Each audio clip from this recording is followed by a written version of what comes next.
Hoje, nós viemos falar sobre o trabalho análogo à escravidão. E para conseguirmos entender o conceito e as causas, reunimos os pontos centrais dessa problemática para que possamos entender juntos a respeito desse problema cruel e desumano. Agora, vamos compreender sobre o que se trata e o que se configura como trabalho análogo à escravidão. E o conceito básico de trabalho escravo é descrito como uma relação entre patrão e trabalhador, estabelecida por fraude ou violência. Com isso, a legislação brasileira define os elementos que caracterizam um trabalho análogo à escravidão e estipula penas para quem o pratica. Além disso, o modelo socioeconômico do país e as políticas estatais estão relacionadas ao trabalho escravo, argumentando que a busca incessante pelo lucro pode levar à exploração dos trabalhadores e à redução de seus direitos. Portanto, o trabalho escravo não é apenas uma questão econômica, mas também cultural e histórica, refletindo a estrutura social e as relações de poder no país. E as leis que constituem e enquadram esse crime estão no artigo 149 do Código Penal Brasileiro, dizendo que reduzir alguém à condição análoga à escravidão, quer submetendo-o a trabalhos forçados ou a jornadas exaustivas, quer sujeitando a condições degradantes de trabalho, quer restringindo por qualquer meio sua locomoção em razão de dívida contraída com o empregador ou preposto. A Constituição Federal de 1988 garante os direitos fundamentais dos trabalhadores, proibindo qualquer forma de trabalho degradante, insalubre ou em condições desumanas. As leis também dispõem sobre os crimes resultantes de preconceito de raça ou de cor, incluindo a prática de trabalho escravo, e estabelecem multas administrativas para quem mantém os trabalhadores nessas condições. Além disso, a Lei 10.803 alterou o artigo 149 do Código Penal para estabelecer penas mais severas para o crime de redução de pessoa à condição análoga à de escravo. E as notícias que vemos a respeito desse assunto são de cada vez mais pessoas sendo encontradas e resgatadas. Sendo que, em 2023, foi registrado o maior número de resgates dos últimos 14 anos. E segundo o Ministério do Trabalho e Emprego, 1.127 trabalhadores foram resgatados entre janeiro e março de 2023 em situação de trabalho análogo à escravidão no Brasil. E de acordo com a Organização Internacional do Trabalho, no mundo, mais de 50 milhões de pessoas são exploradas por esse crime. E essa obra, anexada ao fundo, pertence ao artista Jean-Baptiste Debré, que passou 15 anos no Brasil, capturando a vida cotidiana de uma sociedade construída sobre a escravidão. Essa litografia de 1839 se chama O Jantar. Ela retrata uma cena na Casa Grande, apresentando de uma maneira tão dolorosa e realista aspectos da relação entre senhores e escravos. E ela traz consigo não somente essa representação, mas também reflete a respeito da origem da escravidão no Brasil. Em 1534, Portugal implantou na América Portuguesa o sistema de capitanias hereditárias e começou a ser incentivado para o desenvolvimento de engenhos de produção do açúcar. Por ser uma atividade mais complexa, a solução encontrada foi escravizar a única mão de obra disponível naquele momento, os indígenas. Os indígenas eram conhecidos pelos portugueses como negros da terra, e o preço do escravo indígena, em relação ao africano, era, em média, 3 vezes menor. Na década de 1570, um escravo indígena custava cerca de 7 mil réis, enquanto um escravo africano tinha o custo geral de 20 mil réis.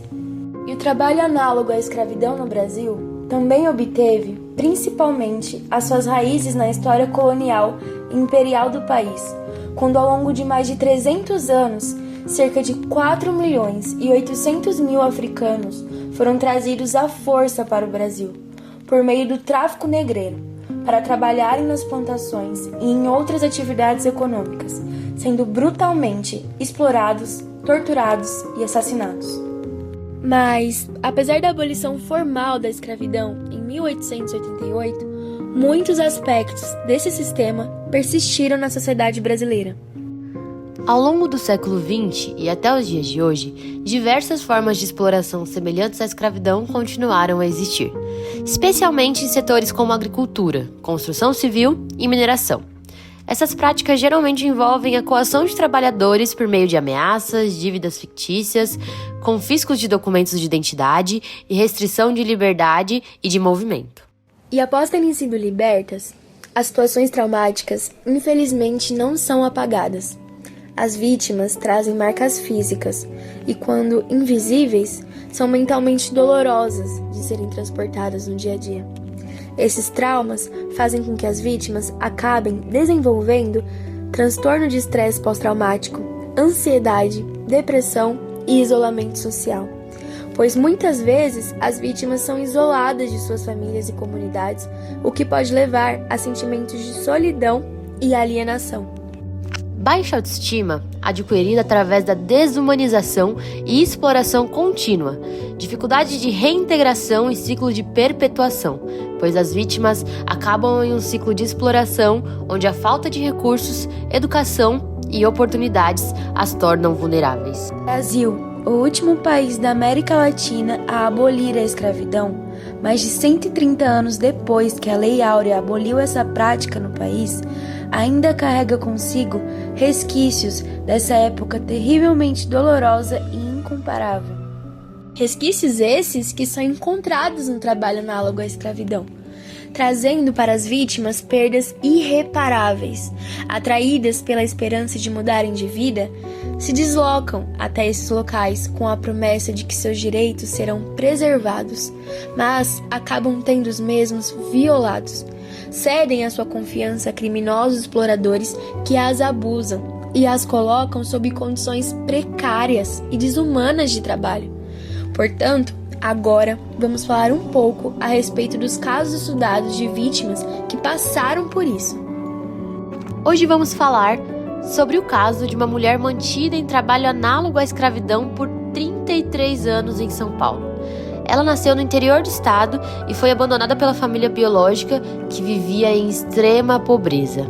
Morou em orfanatos até os 18 anos e, quando atingiu a maioridade, veio para a capital, onde passou a viver em abrigos. Foi tirada de um centro de acolhida em 1989 pelo casal de comerciantes, quando eles tiveram o primeiro filho. Ela então passou a residir na casa da família e cuidar das crianças. A vítima prestava serviços domésticos à família no Brás, centro da capital paulista. Nos primeiros meses ela até recebia pelo serviço, mas quando quebrou uma máquina de lavar, passou a trabalhar para pagar o prejuízo e nunca mais recebeu. 33 anos trabalhando na casa e no comércio dos patrões, sem dinheiro ou ao menos documento. Patrões esses que em depoimento disseram que consideravam a mulher como uma pessoa da família, dizendo também palavras como "é pessoa de extrema confiança e de fato cuidou dos nossos filhos quando eram menores, bajula todos até hoje e sempre cuidou da casa". A vítima, hoje com 70 anos, cumpria jornadas exaustivas, responsável na casa por arrumar, limpar, lavar e organizar tudo. Iniciava o trabalho às 7 da manhã, mas não tinha horário para acabar, podendo ir até meia-noite ou mais.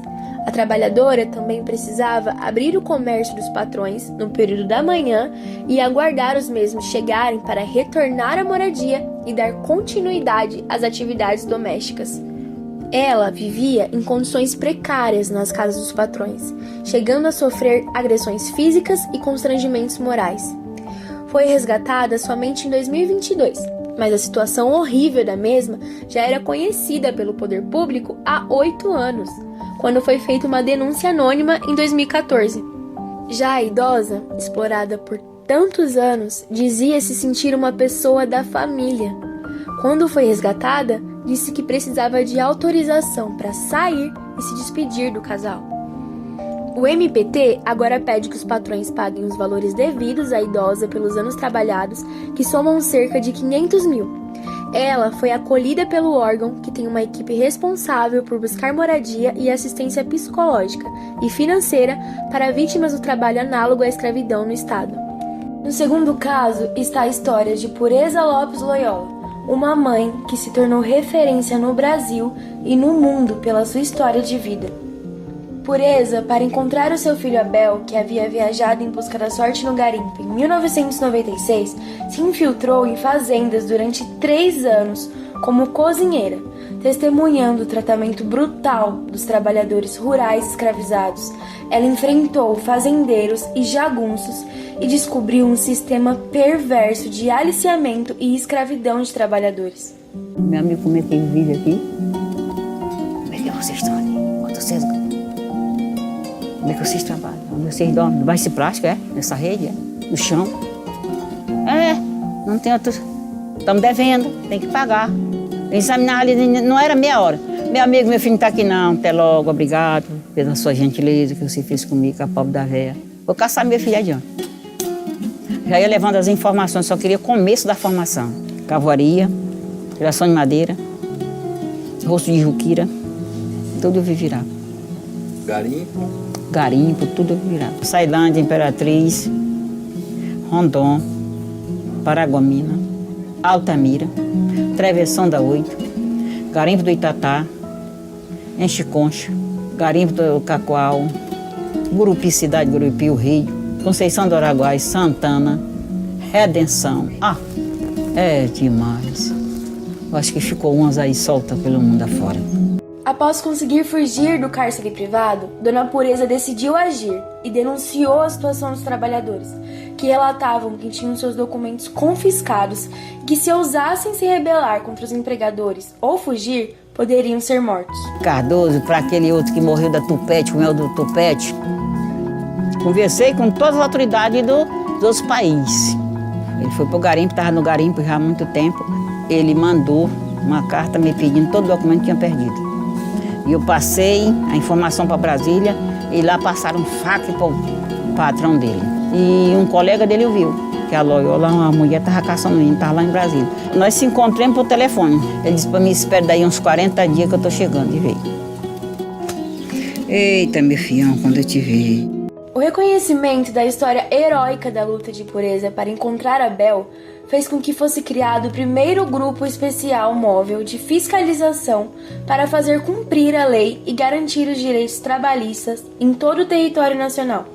Do ano de criação até 2021, esse grupo conseguiu libertar mais de 57 mil trabalhadores em condições análogas à escravidão.